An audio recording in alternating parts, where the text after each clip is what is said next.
In today's video, I'll be sharing my step-by-step plan to create a weight gain diet plan for yourself in the most effective and doable way. So if you are someone who's been waiting for a perfect diet plan for yourself so you can finally see some results, then this video is a must watch for you. Hey everyone, welcome back to my channel, and to all those who are new here, you have made the best decision of your life by clicking on this video and my channel, as this is the best place for all those women out there who are wanting to gain weight by building muscle mass. Did you hear that? Yes, we follow the best and the most effective natural approach to put on weight, which is by building muscle. The mission of this video today is to guide you from step 1 to step whatever. So by the end of this video, you would have written a good diet plan for yourself. Also, make sure not to skip the video, as I will be going really deep into how to write this plan. Also, this is the exact process I follow for myself, so I'm talking out of experience. Alright, let's get right into it. Step number 1 is to grab a pen and paper and write down your exact current eating plan with time. Be honest to yourself about the quantity and the quality of the food that you're currently eating. And write this down for 1 full week so you can actually study the pattern and plan accordingly. I'll talk more on this later in the video. Let me share a rough plan with you guys here as an example, so it's easier for me to explain it to you guys. I'm going to put it up right here, but what exactly this is breakfast at 9 a.m., which is parathas with eggs.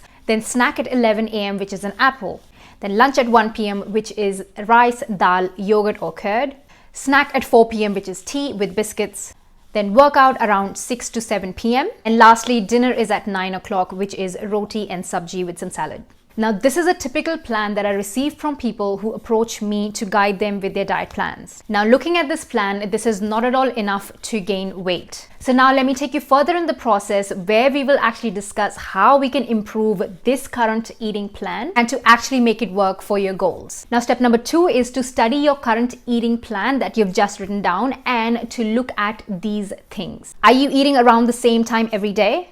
Are there any days when you're eating more or eating less? And if so, what is the reason behind that? Basically, what we are trying to figure out here is all the inconsistencies during your week, as well as all the healthy habits that you follow during the week, and write it all down in dot points. I'll talk more about step 2 later in this video. Step number 3 is to write down your physical activity of the day, whether it's long walks, whether it's your workout, or whether it's your physically active work. Write it all down because you will need this in the next step.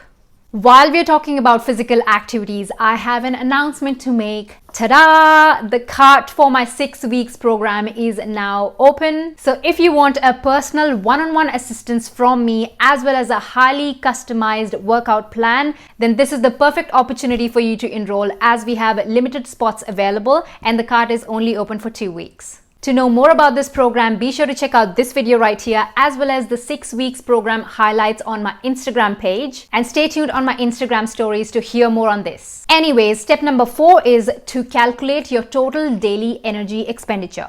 Go to the link in the description box below and add what it asks. Be as precise as possible about your physical activities. Now, this is just an estimated calculation of your maintenance calories, but it surely helps. I've talked more about total daily energy expenditure in this video right here, so you can definitely check it out after watching this one. Now, this calculation has given you the total number of calories your body needs in a day to maintain your current weight after doing all the exercises as well as non-exercise side of things in a day. Moving on to step number 5, and this is where you actually set your food goals. Now, a feasible goal here should be to eat about 300 to 500 calories more than your maintenance calories to be able to gain weight. Important thing to keep in mind here is I repeat, do not try and increase 500 calories straight away on day 1. You will not last long with your plan that way. Aim to eat around 50 to 100 calories each day for the first 2 weeks, then try and increase another 50 to 100 calories in the 3rd or the 4th week, and so on. Why this way? It's because you need to slowly build your appetite to be able to eat more. You cannot and won't be able to eat all of this extra food straight away on day 1. Give your body time to adjust with the new plan and slowly progress. Important that I mention here is when I say calories, I do not mean calories from any kind of food. I mean quality food here, so please don't get confused. Quantity as well as quality, they are both highly important when it comes to gaining weight. Also, I think too much variety can be too overwhelming, especially in the early stages. So try and keep everything simple and work around the food and snacks that is already cooking in the house. Protein, carbohydrates and fat split that I usually recommend to my clients who are wanting to gain weight is 40% of your daily intake should be carbohydrates, which is your roti, rice, pasta and things like that. 35% of your daily food intake should be protein, which is your dairy products, eggs, lentils, chickpeas, all the beans, etc. And 25% should be fat, which is your oil, ghee, nuts and things like that. Yes, you need protein to build muscle, but you also need to supply high carbohydrates to support that muscle growth as well as to bring thickness. So don't be too scared of eating high carbohydrates during the gaining process. That's just the way it is. Moving on to step number 5, and this step actually has 2 sub-steps. Now, first sub-step is something that I've personally done and I highly recommend to you guys as well, which is to download an app like MyFitnessPal and add in all the food that you're currently eating in there so you can actually calculate your calories and the amount of macronutrients, which is your protein, carbohydrates and fats. Now, to be as precise as possible, I highly recommend you start weighing your food.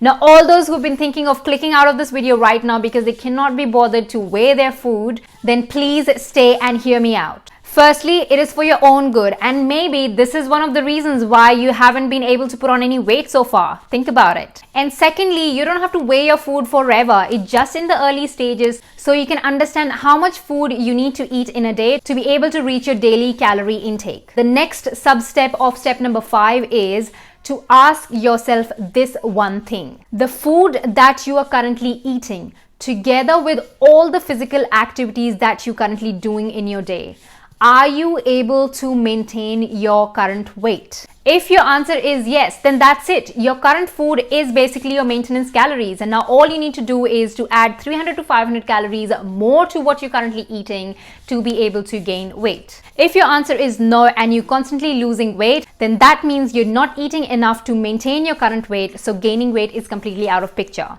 This means you will have to increase more than 300 to 500 calories in a day, maybe 500 to 700 calories or even more. But this is what and how the whole process works. You try, then you progress, then you make a little tweaks in the current plan and then you progress further and so on. This is how the whole process works. One plan that is working for you right now might not work for you after 3 months because then you will have to make some tweaks to it to be able to keep progressing from there on. Now, step number 6 is to actually finally get into increasing those calories. And how do you do that? Now, I have this full-fledged video, also the most popular video of my channel, where I've shared 11 ways to strategically consume extra calories in a day to be able to put on weight. So be sure to check this video out after you watch this one. Anyways, let's make some modifications to your current eating plan, which by the way is the perfect and the most sustainable approach. You do not want to start a diet plan from scratch.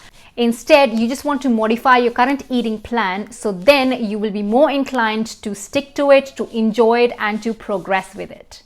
Great, so how to start and where to start increasing those calories?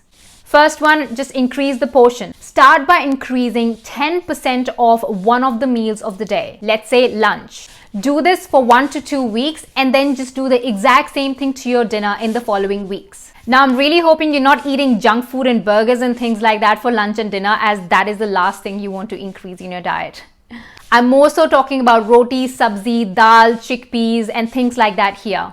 The point I'm trying to make here is to increase the quantity, but to increase the quantity of the quality food that you're eating in the day. Second one is to add a healthy snack or switch your current snack with a healthier, high caloric snack. For example, if you're eating an apple, then maybe just eat that apple with 1 tablespoon of peanut butter. This way you have added a bit of protein, carbohydrates and healthy fats to that snack. If you eat a handful of nuts, then maybe just try adding some raisins to it or have 2 to 3 dates on the side.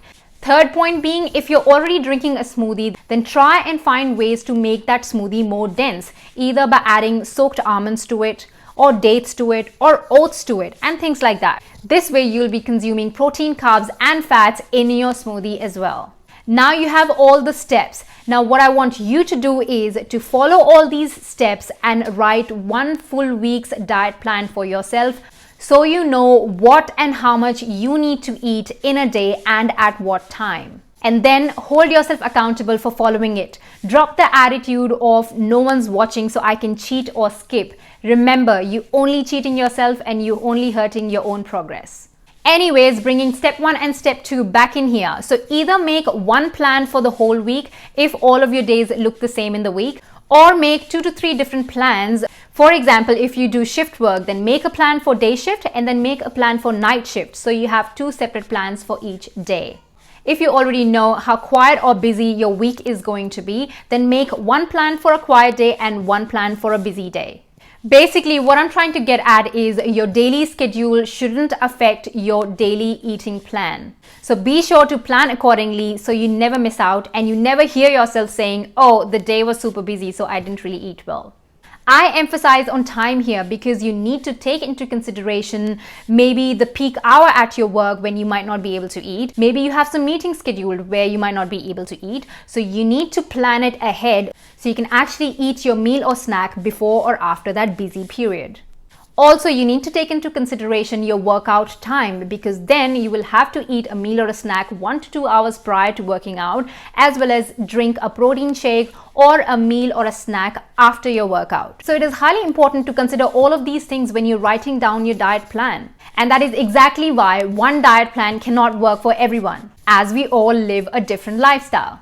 Now let me share the modifications that I've made to the rough plan that I had shared at the beginning of this video, just so you can understand how I have used all these steps to actually modify that plan. In week 1, I increased 10% of rice, which is the carbohydrates, in lunch and kept the rest of the plan as is. In week 2, I kept the lunch increased, but also increased 10% of dal or chickpeas or beans in dinner, which is a 10% increase of protein on that plate, and rest remains the same. In week 3, I added 1 tablespoon peanut butter to the apple in morning snack. In week 4, I took away tea and biscuits and instead added a smoothie to the plan, and so on. I'm sure you've understood by now what I'm trying to tell is to slowly increase and progress from there. Now, I highly recommend you watch this video of mine where I have shared tested and tried meal options for you to be able to reach your daily caloric intake as well as your protein, carbohydrates and fats daily intake. So be sure to check it out after you're finished watching this video. Now, all this is fine, but you need to support all of the above with strength training. As remember what I said earlier, we gain weight by building muscle on this channel. So if you follow this channel, be sure to invest in some weights or join a gym. I have some links in the description box below for the kind of weights I recommend to you guys, as I always have people asking what kind of weights they should buy. On that note, in my next video, I'll be talking a lot more about the workout side of things to gain weight. So make sure you subscribe to my channel and stay tuned, as it is going to be yet another loaded with information and very informative video. And again, DM me on Instagram if you would like to join my 6 weeks program. Remember, the card is only open for 2 weeks, so don't delay. Hope you enjoyed this video and found it helpful. Do let me know in the comments below if you have any questions. Otherwise, I will see you in my next video. Bye guys.